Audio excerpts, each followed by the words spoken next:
En élevage de petits ruminants, le sanitaire est important. On préfère prévenir que guérir. Pour ceci, on recherche l'immunité de notre troupeau afin de connaître les maladies, car en cas de soucis sanitaires, on peut avoir de grosses conséquences économiques sur l'exploitation. L'outil de gestion sanitaire consiste à retrouver 4 maladies.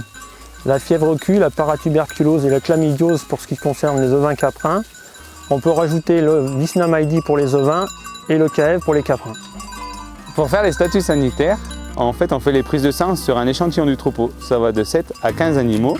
Il faut qu'ils aient un minimum de 24 mois. Donc ces prises de sang, c'est des analyses sérologiques où on recherche les anticorps. Les résultats d'analyse des prises de sang nous permettent de connaître l'immunité du troupeau, de prévenir et éviter les cas cliniques, ce qui nous permet de gérer l'introduction et les ventes des animaux. Les statuts sanitaires sont une indication ou de maladies en cours et donc une confirmation de symptômes qui sont présents sur le troupeau, mais aussi pour des animaux qui n'ont aucun symptôme, pouvoir en amont connaître les maladies qui sont présentes et bien savoir reconnaître les premiers signes cliniques.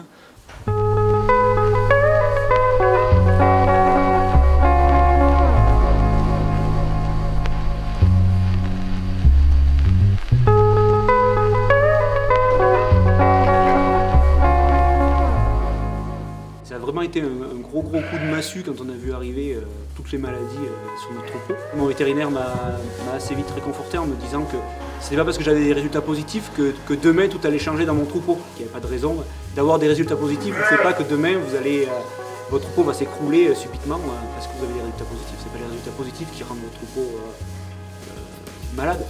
C'est la maladie, il faut éviter qu'elle s'exprime par différentes façons. À nous, éleveurs, d'être un petit peu plus attentifs quand on introduit des animaux. Avant l'introduction, on doit se renseigner un petit peu sur le statut sanitaire de l'élevage. Pour reconstituer le troupeau, on a fait des dépistages sur différents cheptels pour savoir l'état sanitaire des troupeaux.